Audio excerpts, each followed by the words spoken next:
vă arăt toate favoritele anul 2016. Vom sta până mâine dimineață.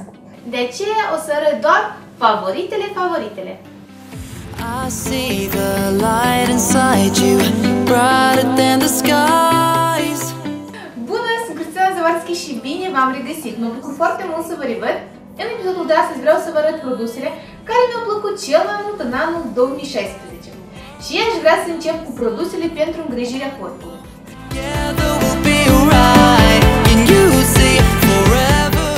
Pentru voi deja nu este un secret că produsele mele preferate sunt cele de la The Body Shop.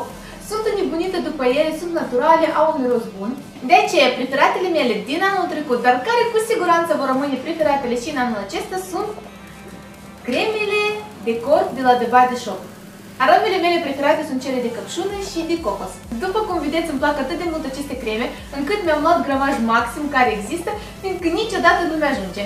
Dacă tot vorbim despre The Body Shop, vreau să vă spun că și gelurile de duș sunt extrem de bune. De aceea, gelul meu de duș preferat este acesta cu mirosul de căpșună în gramaj mare. În episodul precedent cu rutina mea de seară ați văzut cât de tare îmi place mie să fac baie. De aceea, încă un produs care a fost preferatul meu în 2016 este această sare de baie de la Sabon. Această sare de baie este îmbogățită cu uleiuri esențiale și cel mai important lucru este că mă ajută să mă relaxez. Deci, este produsul meu preferat. Dacă tot am vorbit despre baie, spume și așa mai departe, un produs foarte bun este această spumă de baie de la Boteca Verde, care mi-a fost trimisă cadou împreună cu această cremă de mâini. Îmi plac aceste produse fiindcă în primul rând sunt naturale și eu țin destul de mult la acest lucru și în al doilea rând au un miros foarte bun. Aceste două produse le-am primit de Crăciun și arătau foarte drăguț și dacă vă plac le puteți găsi în farmaciile Helpnet. Cu produsele pentru îngrijirea corpului am terminat și acum trecem la produsele de make-up și de îngrijire a tenului.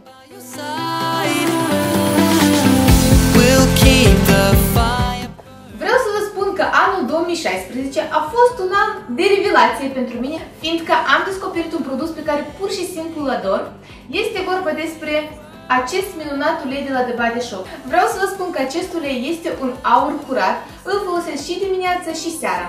După ce aplic acest ulei, fața mea arată odihnită și strălucitoare. Deci, acest produs este numărul 1 pentru mine.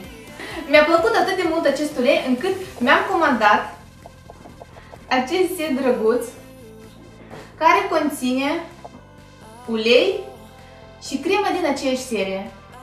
Sunt foarte fericită. Mai precis, fața mea este fericită. De multe ori v-am zis că îmi place să folosesc măștile de față, fiindcă ne curăță extrem de bine tenul. Măștile mele preferate sunt aceste două de la Sabon. Sunt foarte bune și vi le recomand cu drag. Cred că ați văzut această mască în momentul în care mă pregăteam pentru petrecerile de Revelion. Deci, folosiți măștile de față, sunt foarte bune.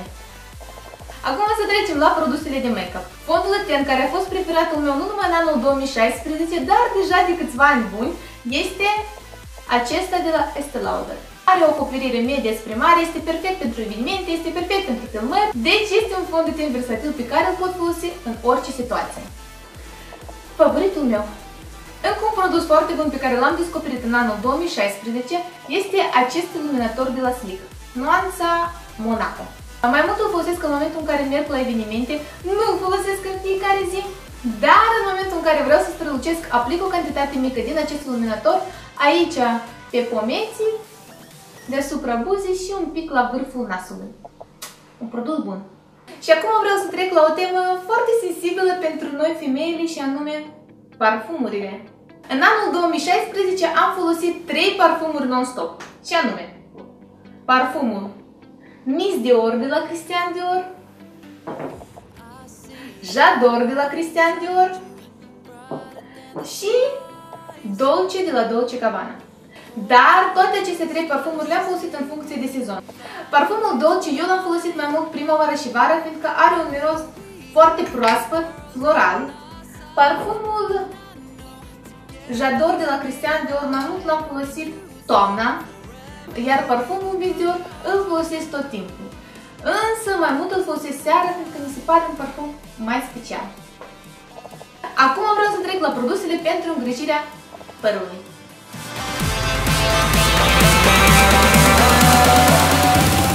De multe ori m-ați întrebat despre părul meu, meu, ce produse folosesc, care sunt preferatele mele. V-am și răspuns la toate aceste întrebări și pot să vă zic că favoritele mele din anul 2016 sunt produsele de la Wella, șampon și masca. Sunt produsele foarte bune care îmi repară părul, îi oferă volum și în general Wella este brandul meu preferat atunci când vine vorba de păr. Pur și simplu mi se potrivește cel mai bine.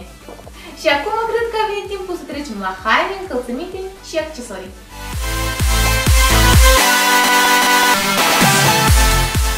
În anul 2016 purtam mai tot timpul aceste două rucsacuri mici. Nu trebuia nicio geantă, aceste două rucsacuri îmi înlocuiau absolut totul. În primul rând sunt foarte comode, în al doilea rând sunt în trend, fiindcă sunt în nuanțele metalice, argintiu și auriu și încă un aspect, nu prea îmi plac gențile mari, deci această mărime este perfectă. Tot în anul 2016 am purtat destul de des această vestă din blană sintetică de la Zara. Am purtat-o și la munte și aici prin oraș. Mega drăguță vesta asta. Și aș vrea să termin topul produselor mele cu un accesoriu pe care voi sigur îl cunoașteți și de atâtea ori l-ați văzut pe mine, și anume, pa-pam! Căciulă de blană. Este preferata mea și o ador pur și simplu. Of, datorită acestor căciuli iubesc iarna și mai mult. Dragii mei, acesta a fost episodul meu de astăzi. Sper din suflet că v-a plăcut. Dacă v-a plăcut, nu uitați să dați like ca să mă bucur, iar dacă încă nu sunteți abonați la canalul meu de YouTube, nu uitați să dați subscribe. Iar noi, ca întotdeauna, ne vedem foarte, dar foarte curând. Vă mulțumesc, vă pup și vă îmbrățișez cu drag. Pa, pa! Inside the book that I wrote, all the words that we spoke, yeah, only with our eyes. Now is the time to choose.